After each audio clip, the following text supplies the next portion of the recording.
السلام علیکم ورحمۃ اللہ وبرکاتہ۔ آج کل ہمارے معاشرے میں طلاق کے واقعات بہت ہی کثرت سے پیش آ رہے ہیں، خاص کر ہمارے وہ نوجوان جن کی حال ہی میں شادی ہوئی ہے اور وہ ان مسائل سے ناواقف ہیں۔ ان کو چاہیے کہ وہ سب سے پہلا کام یہ کریں کہ نکاح کی اہمیت کو سمجھیں۔ نکاح کیا چیز ہے، کیوں ہوتا ہے، اور اس نکاح کے ذریعے سے دو خاندانوں کا آپسی ربط کتنا مضبوط ہو جاتا ہے۔ وہ لوگ جو آج تک کسی کو جانتے نہیں تھے، پہچانتے نہیں تھے، کوئی خاص روابط اور تعلقات ان کے ساتھ نہیں تھے، لیکن صرف نکاح ہونے کی وجہ سے دونوں خاندانوں کے اندر محبت ہو جاتی ہے۔ یہ بات حقیقت ہے کہ شریعت کے اندر طلاق کا بھی آپشن ہے، شریعت نے طلاق بھی رکھی ہے، لیکن یہ اس موقع پر ہے کہ جب میاں بیوی کے درمیان اس طرح کا معاملہ ہو جائے کہ دونوں شرعی حدود کو قائم نہ رکھ سکیں، کہ اب دونوں میں سے ہر ایک یہ سمجھ رہا ہے کہ میں اس کے حقوق پورے نہیں کر سکوں گا۔ مثال کے طور پر شوہر ہے، اس کے ذہن میں یہ بات آ رہی ہے، یہ حالات اس طرح کے ہو رہے ہیں کہ وہ یہ سمجھتا ہے کہ میں بیوی کے حق کو پورا نہیں کر سکتا، جس کی وجہ سے مجھ سے ظلم ہو جائے گا، تو میں یہ چاہتا ہوں کہ اس کو طلاق دے دوں۔ یہ عورت یہ سمجھتی ہے کہ میں مرد کے حق کو پورا نہیں کر پا رہی ہوں، میری ذات سے ان کو تکلیف پہنچ رہی ہے، ہم دونوں اگر مل کر رہیں گے تو شرعی حدود کو قائم نہیں رکھ سکتے۔ اگر اس طرح کا معاملہ پیش آ جاتا ہے تو اب شریعت نے یہ حکم رکھا ہے کہ آپس میں ایک دوسرے سے جدائی اختیار کی جا سکتی ہے، اور اس کا طریقہ طلاق بتلایا ہے۔ طلاق دینے کے کئی طریقے ہیں۔ آدمی ایک ساتھ طلاق بول دے، طلاق واقع ہو جاتی ہے۔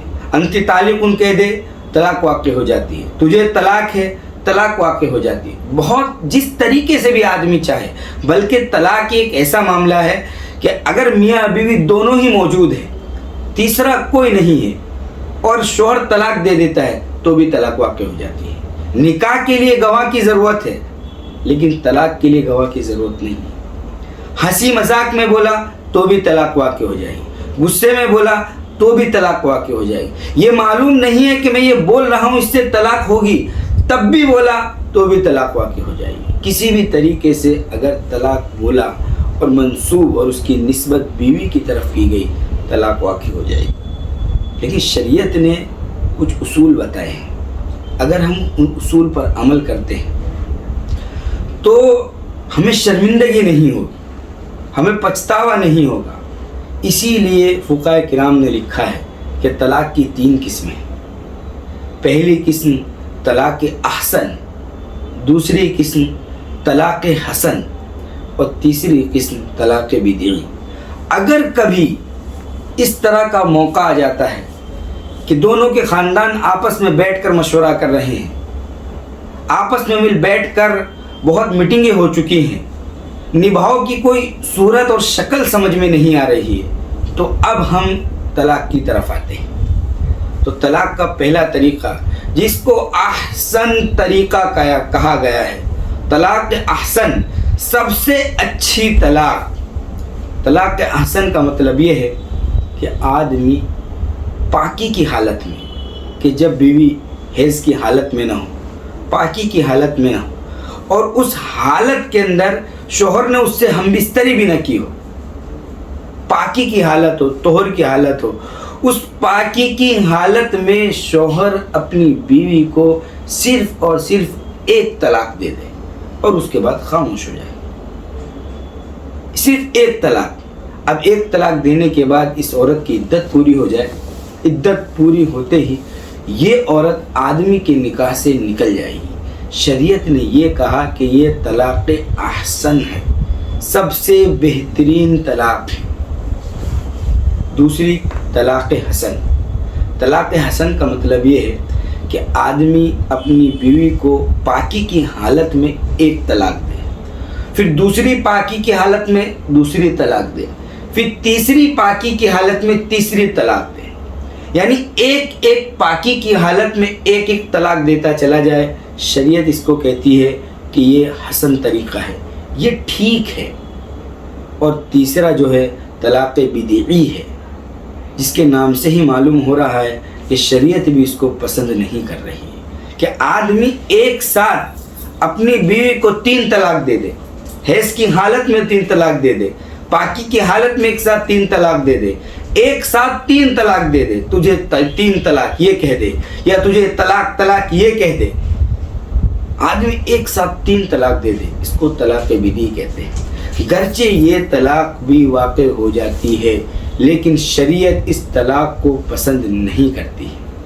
پہلا طریقہ جو ہم نے بیان کیا جس کو طلاق احسن کہتے ہیں، طلاق کا یہ سب سے بہتر طریقہ ہے، لیکن معلوم ہونا چاہیے یہ اسی وقت ہے کہ جب دونوں کے درمیان بننے کی کوئی شکل و صورت پیدا نہیں ہو رہی ہے، حالات اس طرح کے ہو چکے ہیں کہ اب نبھاؤ نہیں ہوگا، تو طلاق احسن کا طریقہ اختیار کیا جائے۔ چنانچہ ایک بار ایسا ہوا، ہمارے پاس فون آیا اور انہوں نے ہم سے کہا کہ دونوں میں نہیں بن رہی ہے، طلاق کا کیا طریقہ اختیار کیا جائے۔ ہم نے ان سے کہا کہ آپ طلاق احسن والا طریقہ اختیار کریں کہ شوہر صرف اور صرف ایک طلاق اپنی بیوی کو دے۔ چنانچہ ہمارے کہنے کے مطابق وہاں عمل ہوا، عورت کی عدت پوری ہو گئی۔ عدت پوری ہونے کے 2 مہینے کے بعد میاں بیوی جو پہلے تھے اب واپس نکاح کرنا چاہتے تھے۔ ان کو اس بات کا احساس ہوا کہ ہم سے غلطی ہوئی ہے، ہم کو طلاق والا معاملہ نہیں کرنا چاہیے تھا۔ چونکہ ان لوگوں نے طلاق احسن کا طریقہ اپنایا تو ان دونوں کا ملنا آسان ہو گیا۔ مجھ سے ان صاحب نے فون کر کے کہا کہ آپ کے بتائے ہوئے راستے پر عمل کرنے کی وجہ سے واپس گھر جڑ گیا ہے۔ آج بہت سی مرتبہ ہوتا یہ ہے کہ لوگ یہ سمجھتے ہیں کہ ایک ساتھ 3 طلاق دیں گے تو ہی نکاح ختم ہوگا۔